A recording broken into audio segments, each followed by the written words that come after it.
the dominance of volleyball in this area,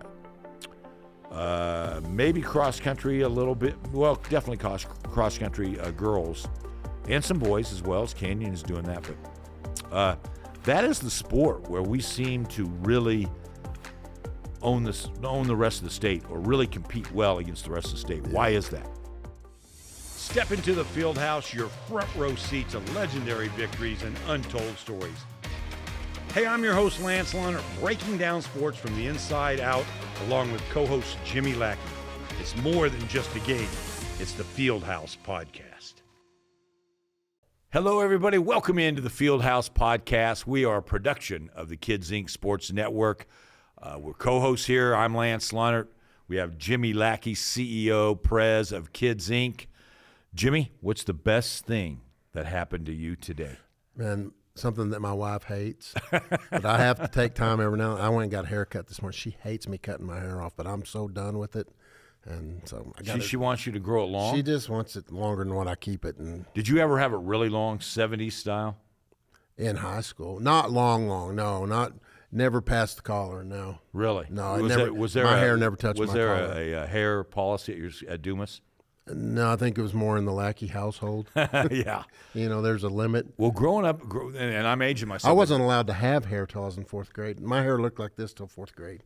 Yeah, and I didn't mind that either. I was like that too. And then in the 70s, you know, the flow. Oh, yeah, no, never did in Colorado, that. Oh, yeah. I mean, I know you don't want to see a picture of that, but I've got really long hair, mustache, the whole thing. Yeah. No. You know, and even here at the Globe News, I have a couple of those. I'm like, what was I thinking? You know what I mean? No, I never had the long hair.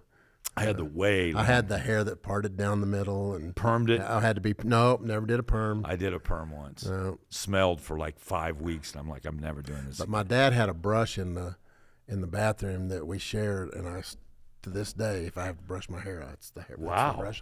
That's pretty cool. I still have my dad's brush. Yep. Hey, I don't have to use it much, but hey, this is podcast 29. We have a tradition here now on the Fieldhouse Podcast. We pick a player. It can be a childhood friend, a teammate in high school, whatever, or a famous 29, but this is our 29th Fieldhouse Podcast, and so I'll let you lead off today. Well, the first one that came to mind was Eric Dickerson. SMU, and he was Craig James, the Pony Express, and certainly one of the NFL's best running backs. Injury-free, he might have been the best. I think still holds the season record for all-time rushing yards in a single season, 2015, something to that effect. Thought about him. I thought about Adrian Beltran, Rod Carew. Yeah. Smoltz. John Smoltz wore 29. Yeah. So those are some of the ones that I thought of. I really never put Smoltz at 29, though. I don't know about you. Yeah. It's just like Smoltz, Glav, and Maddox. There are more names than they are. Those three particularly than numbers. But with me, it'd have to be Dickerson. That's a good one. Just because of straight up running style. He was tough. Coaches say get low and get pad level. They always talk about that, but he stood straight up. Yeah, he could flat out run. He was a man amongst boys. I'm going to go with Rod Carew, 29, one of the greatest hitters in the history of the Major League Baseball. And I do have a Rod Carew story. Goose Gossage, who was a famous relief pitcher in Major League Baseball, pitched for the Yankees as well, but Rangers, Padres, a lot of stops there. But Goose could bring it, had the big Fu Manchu mustache. So we're in high school. He's from Colorado Springs. Oh, wow. Yeah, he went to Wasson High School. The school no longer exists. I didn't know that. Yeah. So, and he was like, real quick, Jimmy, he was like 5-5 in high school because he was so wild. And the umpires would try not to get his games because the catcher couldn't catch him. Yeah. So you came they out were of in there. danger. Yeah. You came out of there pretty beat up. You know what I mean? But my brother faced him, I think, a couple times. But so my Dick Fanning was our baseball coach at that time and played like semi-pro ball, really, really good baseball player. But long story short, Goose came to our school one day. And so he was walking him around, have us meet, he'd come to our classroom and meet us. And so, kids asking questions, he goes, who's the toughest hitter you ever faced? He goes, I never feared any hitter, but I will say this. I don't mess around with Rod Carew. I was pitching to him one time, buzzed him inside, like I do a Oh, lot yeah. of guys. And he just stared at me, pointed the bat. Next pitch, lines it right off my cup, okay? Dents it, he said, knocks me flat. And then he said, now I got up and threw him out. But I'd never pitched Rod Carew again inside. Yep. Lesson learned. Rod Carew could control a baseball Yep. like a Tony Gwynn, maybe Yep. just a rare. And those hitters no longer will exist because he was a singles hitter. And Yep. so number 29 and Minnesota Twins back then, he was their guy. You know my friend Gerald Welch when you mentioned Tony Yeah, Gwynn. yeah. Gerald used to sell peanuts at the Padres games so he could get into the games back in the day when Gwynn was playing and all those. So Is that right? Yeah. Just to watch Gwynn? Yeah. Yeah. He was the best, so yeah. All right, this one's way off topic, but I'm going to lead us off today. We can go back and forth today, but a lot's been talked about this. We had Halloween, and then we went straight to Christmas. So they're calling Thanksgiving the forgotten holiday now because everybody goes straight into Christmas. Trees up. You see some lights up now. Everybody's shopping. What's your thought? Does it still not get its due? I think it does. I think it does that week. Maybe not as much lead up time to it. First house on our block, Christmas trees up in the window. I mean, it's there. Lights are on houses. Lights are on our house, but they cannot come on until Thanksgiving. After Thanksgiving? Yep. Okay. Yeah, but they're on. They're up. Yeah, yeah. That's out of the way, but they're not coming on until after Thanksgiving. I saw a set of lights on in our block. Yes, we have a block that kind of goes this way and it curves around. It's a cul-de-sac. Yeah. And around the curve on the cul-de-sac, I saw the lights in the corner on last night. Yeah, Thanksgiving I still think is a very meaningful time for a lot of people.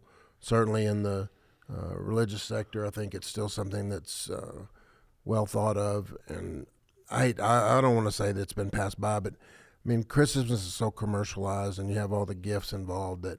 That's what it's about. And Are you an early Christmas shopper or late? No, I'm terrible. Are you? Oh, yeah, I'm terrible. Now, there are certain things that I've already taken care of. Wow. But, yeah, there's going to be some I'm going to, oh, no, I forgot. Yeah. Grandkids, I pick stuff up for them all the time. Oh, yeah. And That's just cool. stash them away. We had George turned 3 a couple weeks ago, and he comes downstairs with this scooter. Well, the scooter was for Christmas. He found it up in some closet at their house, and they were like, "Oh no!" So they're gonna have to hide things better from him. But that's the fun. Did part they say that was your birthday present? The scooter? It was too late then. Yeah, he was motor scooting around on it in the house. It's pretty funny. Yeah. Hiding the presents. That's a trick. Yeah, Christmas. I mean, Christmas is commercialized, Yeah, and yeah. it is what it is, and so It is what it is. It is what it is. So, my family used to go every other Christmas to kind of put it in perspective. I don't know if anybody wants to do that out there, but we had a lot of school teachers in my family, so we would go to a school and it happened to be where my brother taught a lot of times, but we knew a family that was struggling. Yep. So all the presents and we were older now. I'm not saying little kids Yep. deserve this, but we would give. So the money we were going to spend, the presents, instead of just giving them one gift, we just Yep. Santa Claused it. You know what I Yep. mean? And brought in 3 or 4 plastic bags for that family. And they don't need to be embarrassed by like, oh, hey, this is. Yep. So we did it very quietly, very privately. But it put it in perspective. We kind of enjoyed it. Yeah. We still had a great meal. Still did a lot of that. But I kind of like that idea. Yeah, Kennedy, in fact, told me this last weekend. She has thrown out to the family that we're all going to do things for the grandkids. I mean, they're going to be taken care of, but we don't necessarily like spending money on ourselves and with each other with everybody up in age now. But she suggested that maybe each one of the family members come up with a service that they're going to provide somewhere, whether it be at church or at a school or something. Then we're going to name our service for the year, and that's what we're going to go out and do. I like it. As a gift, kind of almsgiving, if you will. Yeah, I think it's good. I thought it was a great idea. I think it's a great idea. So every other Christmas, That's cool. Yeah, it was That's fun. good stuff. It was fun. That's good stuff. That always makes you feel better too. It really does, And I'll tell you what, everybody was less stressed. Big I'm just time. going to tell you. Yeah. I mean, there was no stress at that. Yeah. The commercialization part of it is not what I'm into. Yeah. The Advent season and As a those fan, things. when you were little, did you open the night before or the morning of? When I was a kid, we got to open one thing on Christmas Eve. That's what we did. And we opened everything else Christmas Day. Yeah. Yeah, That was that's our the way it was strategy. done. I wonder where they got up that. No, that Kim's idea. family was opposite. They opened everything on Christmas Eve. Yeah. So. Hey, let's move on to that. Obviously, we've got the college football, rankings out, and those are the only ones that matter, even though everybody else does a good job. But they're the ones who decide the final 12. It'll take a little bit to happen, but how would you be up for an Oregon-Indiana national championship game? It would be different. That would be very different. I'll tell you what happened Sunday, because do the rankings come out on Sunday evening? Sunday evening. That's what I thought. Usually, yeah. So I pulled them up, and it might have been 4 or 5 o'clock in the afternoon. I thought, I want to see how far Georgia dropped. Yeah. And so I pulled them up, and they were still 2, and I'm thinking, there's no way. And there's all these one-loss teams. I thought, Jimmy, you stupid. They haven't come out yet. But I thought those were the new rankings. I thought, how did they not drop? Yeah. But I think they're 13th. They're right the outside looking in. I'll tell you, the one thing I will say about college football, and every year I get more and more impressed. Lane Kiffin's a coach now. Yeah, no, he is. He built that team, though, to beat Georgia. Yeah. Had that big, strong defensive lineman and things that like defensive line of Georgia's is so tough. Yes. And, you got to have linemen to block. what a great them. win. Yeah. I mean, it's a great win. How about And I'm glad Texas is back up in the – Texas is there. They'll I be think in the they're top third. final. I think Yeah, they're third. They'll be in now. the final 4. And the top 4 get a bye in this, just so Yep. you know. So we're talking Oregon's number 1. I think they'll stay that way. Indiana's the outside looking in. They're like 5 or 6, but I think it'll be. Why not something different? I don't know. It wouldn't be very popular with the TV executives. That's not the blue blood matchup we would all want. But the question's going to be like a Georgia who can play with anybody on any day and beat anybody on any day. Should the committee put in a 3-loss SEC team? Because the SEC is so brutal. I don't know what their formula is. I'm sure that strength of schedule comes in somewhere. Yeah, well, I mean, my gosh. And so that's going to be considered. Yeah. You go Texas, Alabama, Ole Miss. Mm-hmm. Yeah, Georgia's got to be in Would there. you be okay with a 3-team lot? They're going to have, that's the case. Yeah. All right. I mean, if you had, I need to see the list, but golly. Well, that 5th conference is going to come in, get that 12th spot. Yep. You know what I mean? Yep. Like Boise State or somebody. So. Yeah, and I think what they were they 13 this week? Well, I think Georgia was 13. Boise State was 12. 12, okay. Yeah. So, I don't know. It's going to be interesting. I mean, it'll be our first time with the actual format, and the bowl games are going to be played at weird times now. So you'll just have to deal with that. However it shakes out, I like it better than 4. I do too. I do too. At least Yeah. There's more that have a shot in there. Yeah, I agree. There's still not that many that have a shot, but it's good to know. But if you have a great day, you can knock somebody off that wasn't supposed to be knocked off, and I like that some others get a shot at it anyway, instead of just the 4. Yeah. Did you see that Kelsey's got $100 million for their podcast? Do you think we can get 100 Could pennies? we get 100? I was fixing to say, could we get 100 pennies? That's exactly what I was fixing to say. No. Yeah. No. And if you're that famous, did you see where Mahomes and Kelsey's houses were broken into on a Monday Night Football game? Yes, both of them. Really? They didn't say what was stolen, but TMZ obviously is going to get on a lot of this stuff, but with the inside scoops because they pay for this type of thing, which it's a form of journalism. I'm okay with it. But reportedly Kelsey had 20,000 cash laying around his house that got stolen. But during a Monday Night Football game. My question is, how many cameras caught them? Because those places are laced with cameras. Golly, yeah. I mean, they are. Yeah, they're mansions. So I guess there's a ring that a crime ring around Kansas City that's pretty organized. So yeah. Wow, yeah. I didn't know. I had not heard that. Yeah, I don't know why I brought that up. But. That's crazy. Hey, speaking of superstars, Klay Thompson, he was traded to the Mavs in the offseason. Obviously, a star for Golden State. Curry, Thompson together. Anyway, Mavs played at Golden State last night, Now, he played there like 12 years, won 4 championships. I mean, he is a part of the Dubs, you know what I mean? But I will say this, though, kind of cool what happened. 400 Golden State employees. Believe it or not, Klay Thompson lived on the other side of the bay. Oh. So he rode a boat to work every day to play the games. That's cool. And he had a captain's hat that he would come in with, you know what I mean? So 400 employees, though, lined when he walked into the arena, lined the walls with captain hats on. Wow, I had not heard that, but you know what that says? Yeah, that's what I was going to ask you. What do you think about that? We complain about these superstars being so selfish, so whatever, you know what I mean? I'm going to take some hits from this because people just like to do this. Taylor Swift's the same way, and that means he treats those people well. And you know what? You're saying Taylor Swift's sweet? She's very kind to people. Okay. And you hear that a lot. You hear that from people, and when you're telling me that story, that tells me he respected those folks. He treated them well. He spoke to them. He made eye contact with them. He made them feel important. And you know what? That's what we're put on this earth to do, Lance. And I love that. Don't get me started, because that's what's wrong with this world.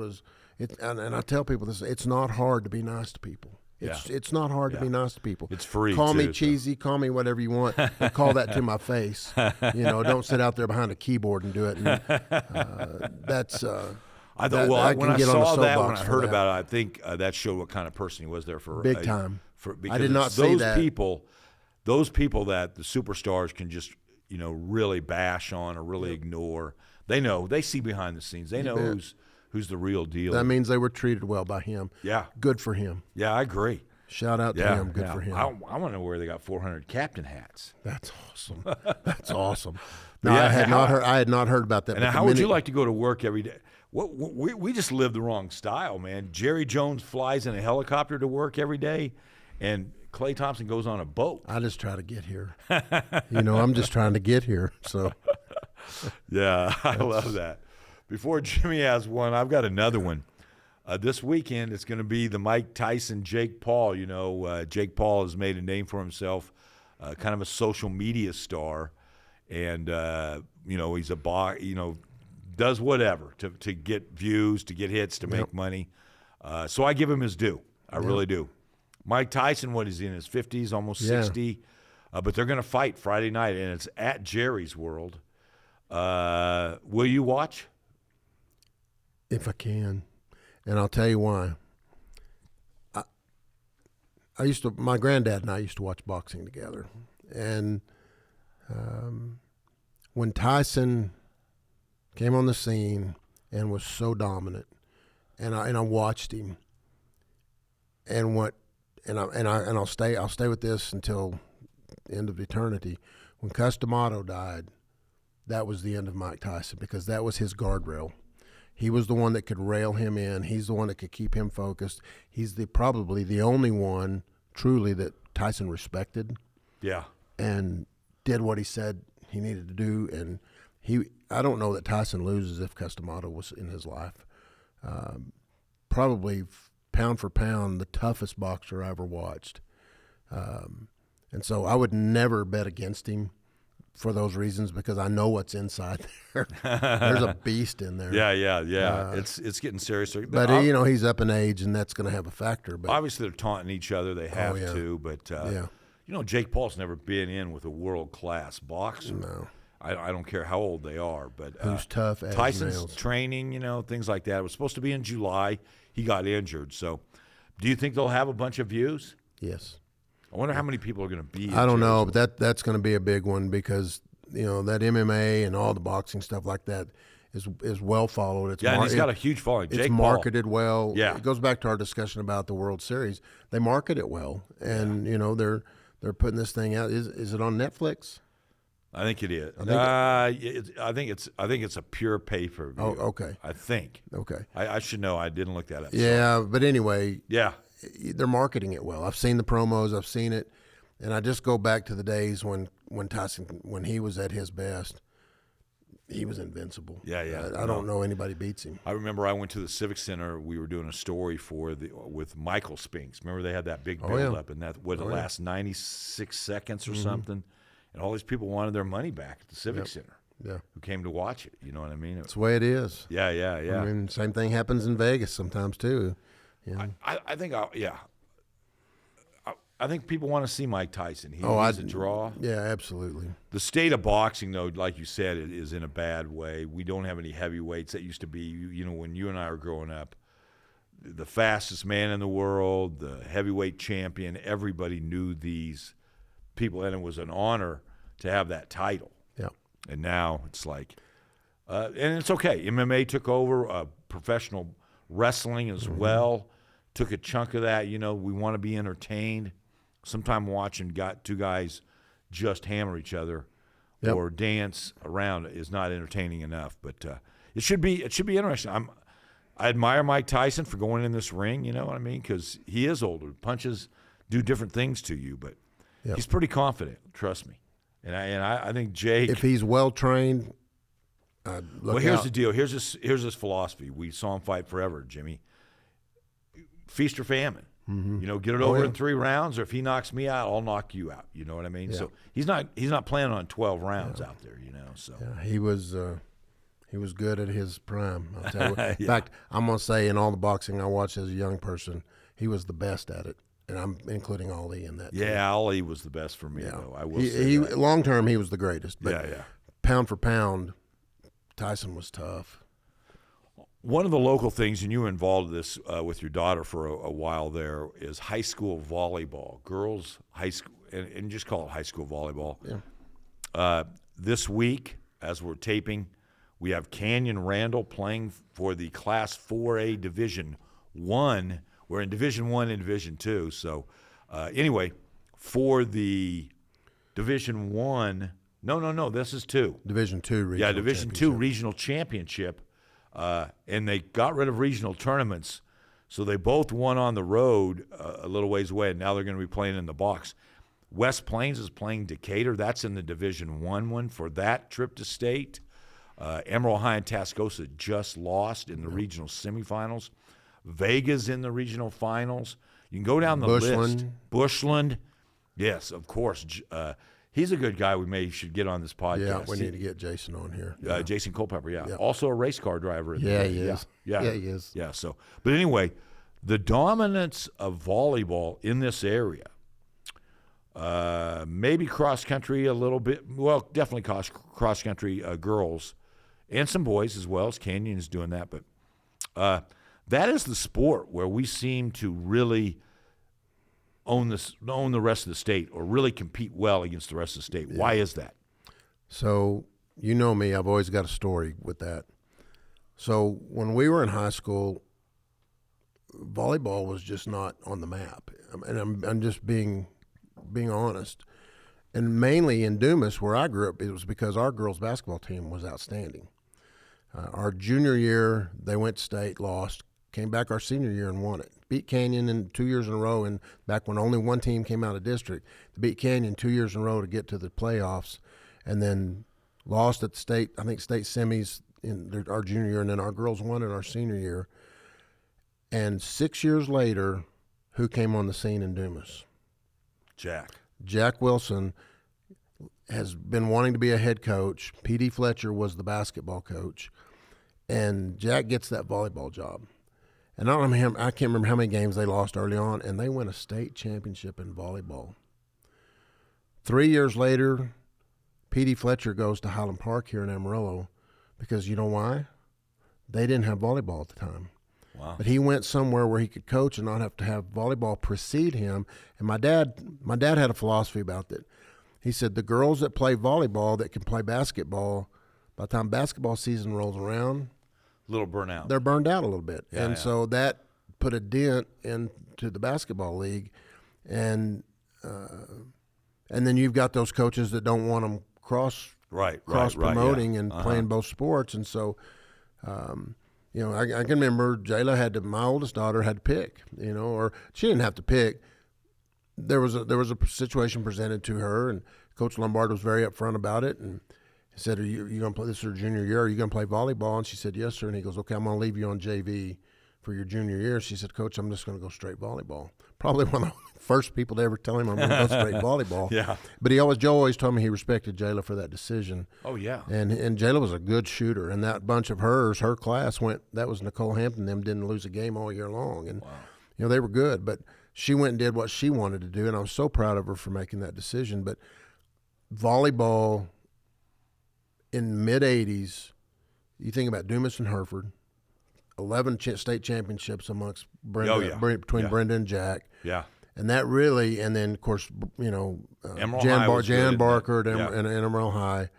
And you start there, and then the smaller schools started picking up volleyball because a lot of them didn't play volleyball. Right. Like I said, when my wife coached at Highland Park. Vegas just started 3 years ago. Didn't win a match or one match. Yeah. One match, and now they're in the regional final. My wife's first job was PD's assistant at Highland Park. And so, she saw it, but they didn't have volleyball back then. Yeah. But why are they so powerful? I just think it's because the club programs here, and I'm going to give a lot of shout out to the club programs. They do a good job getting those kids involved early, and this is just the way it is, Lance.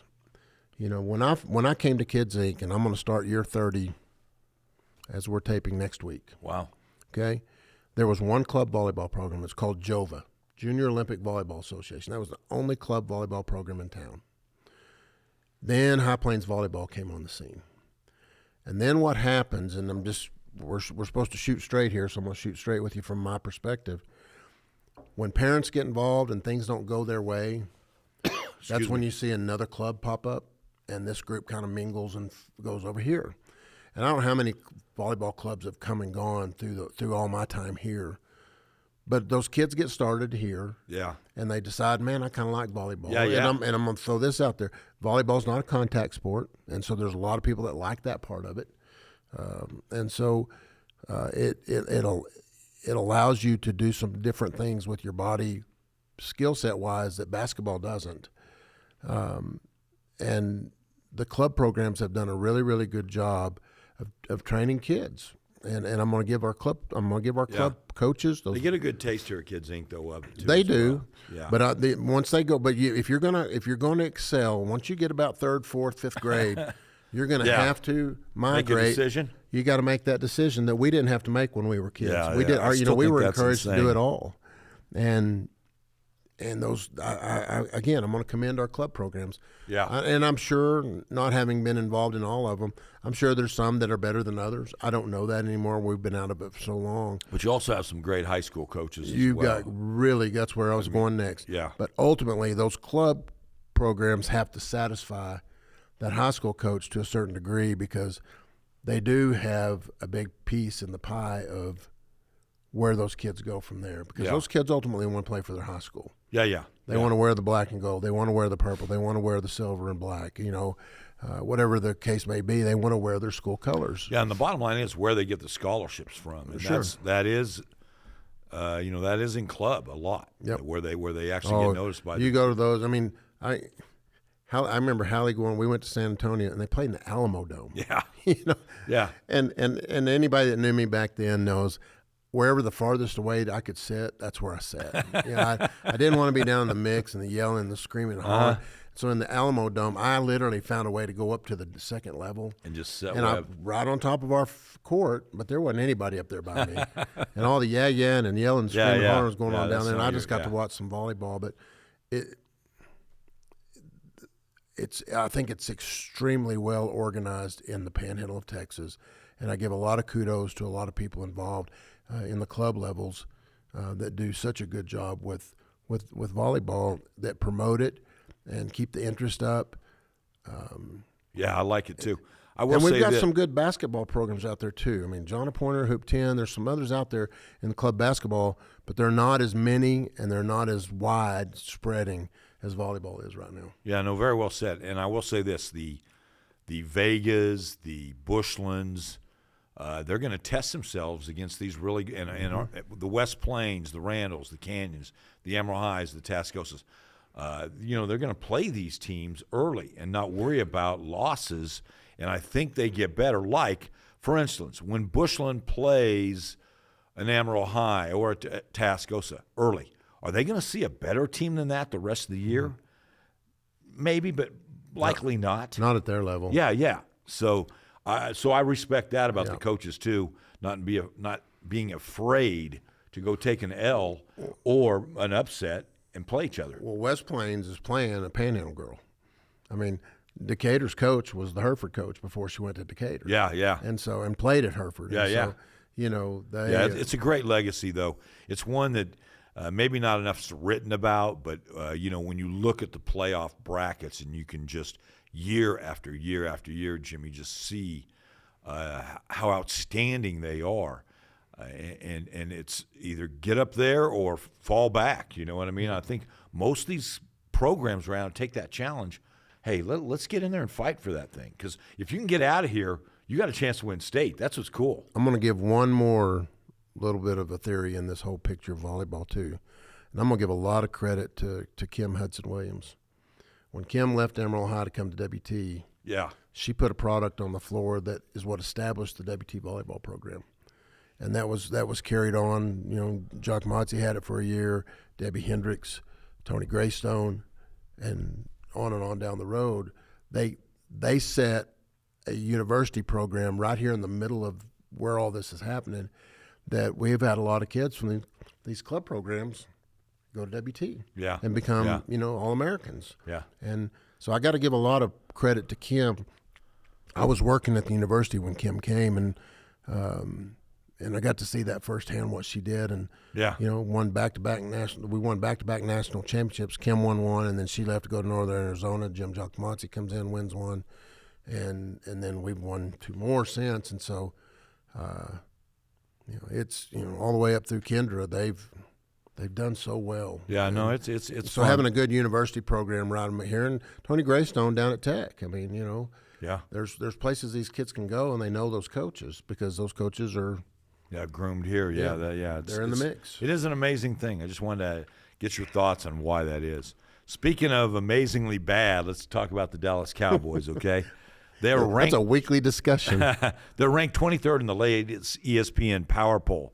But this week, they said, who is the MVP, non-quarterback MVP of the team? Who do you think ESPN chose for the Dallas Cowboys? This is the state they're in.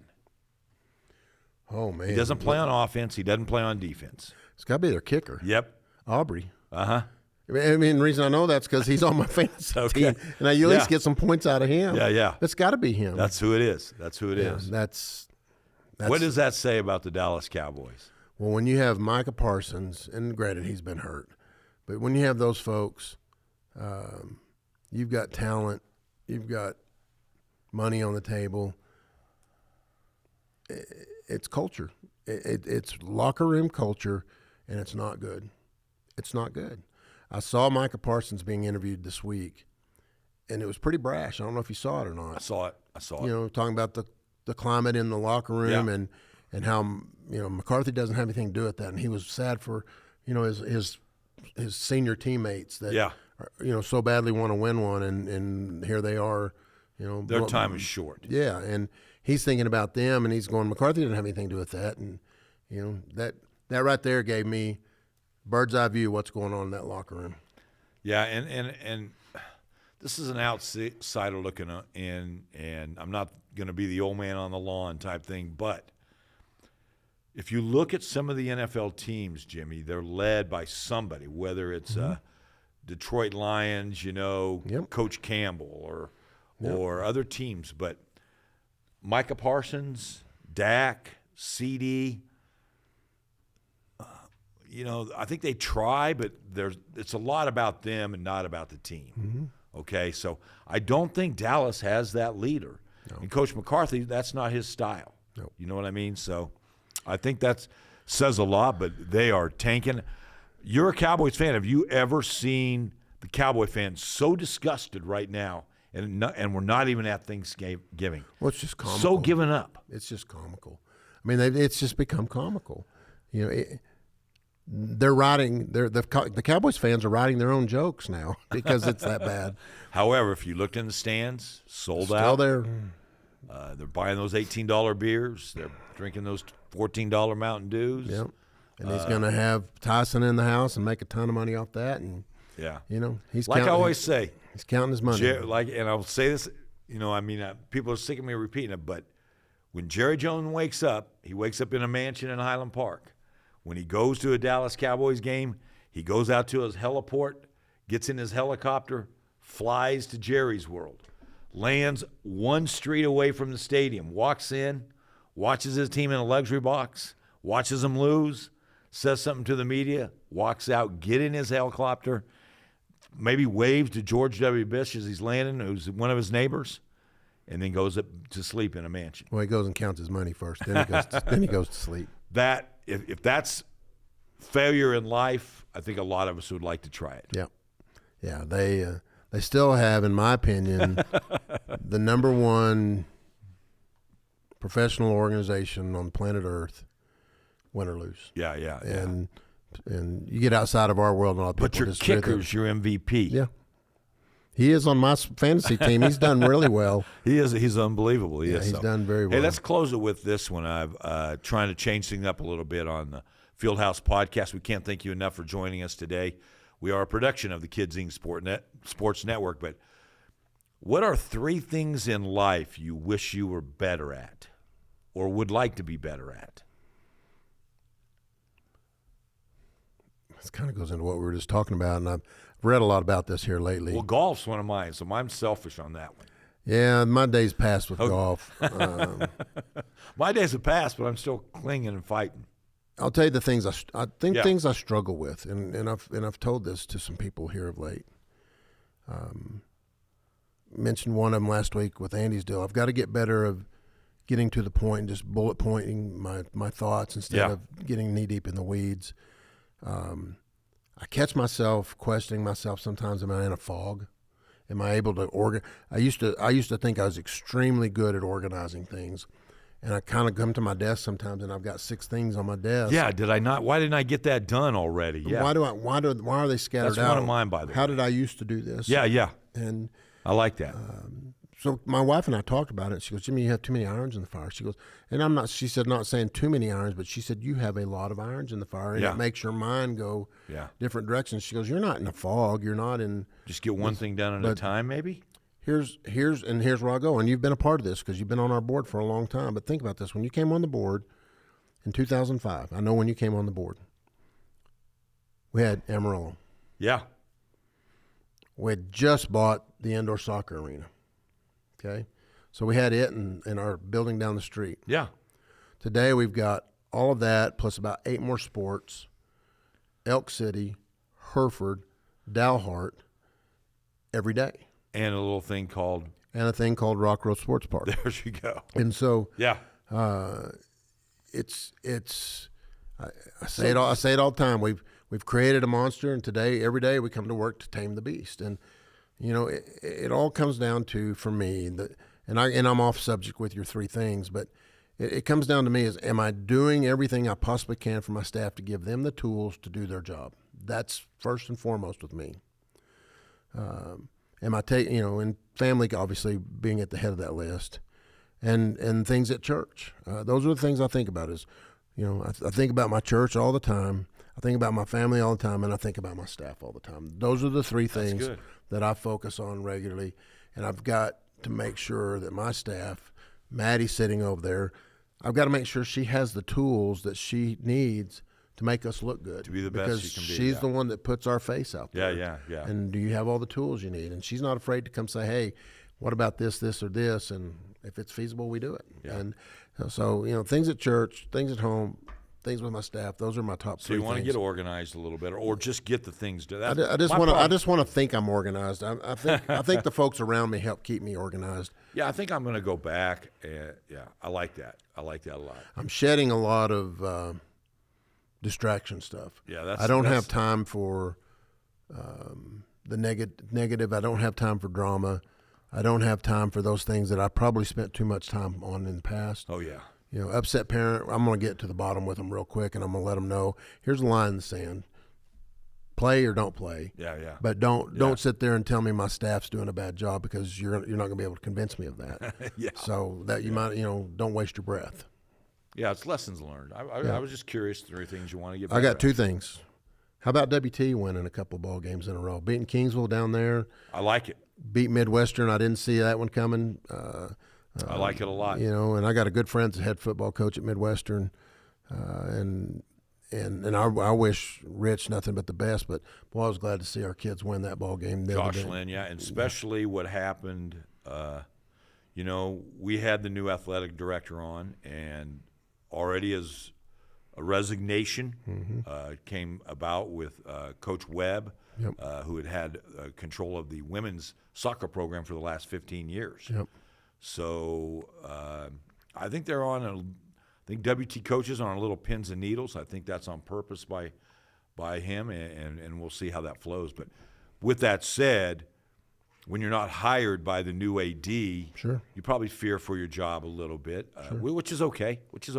Josh Lynn is a man among men. He knows what's going on. So glad for his program, though, to get a couple of wins. Yeah, me too. So happy for them, and much needed. Just great way to finish the home season. Yeah. The home game season out. A couple shout outs. The day this drops, which will drop Tuesday, be Kim and I's 36th anniversary. So thank you, Kim, for sticking around with me for that long. And this past Saturday, we got the youngest engaged. So we've got another way. Oh, wow. We're going to get the last one married off. And 36, yeah. Hallie and Colton got engaged Saturday. So a lot of the good things happening in our Were you house. excited for her and him? Yeah, they've been dating well over 3.5 years. And were you like, are you ever going to do this, man, or no? So there's two funny things. One, I think is great. They've both been in the working world for a couple of years now. Yeah. Got their feet on the ground. Father Tony came out to the reception we had the other night, and I told the audience, I said, Father Tony was at the point in time where he was fixing to call Colton's mom and tell her if Colton doesn't do something soon, he's going to have Hallie ask him. So she didn't have to do that, and he didn't have to call Shelly, but. We had a fun time Saturday. It was a nice thing that Colton did for Hallie all day long, and we got her engaged and starting to plan a wedding, and I suspect it'll be sooner than later. I don't think they'll drag that out too far. So congrats to them. Yeah, no, you got to be thrilled. I mean, that's always the person who marries Thank you to my daughter. wife. Thank you to my wife for sticking around with me for 36 years. I love those. I love those a lot. Yeah. I love those a lot. So, hey, I hope you enjoyed the conversation today. We'll be back soon, but this was the Fieldhouse Podcast. Once again, it's a production of the Kids Inc. Sports Network. We'll see you soon.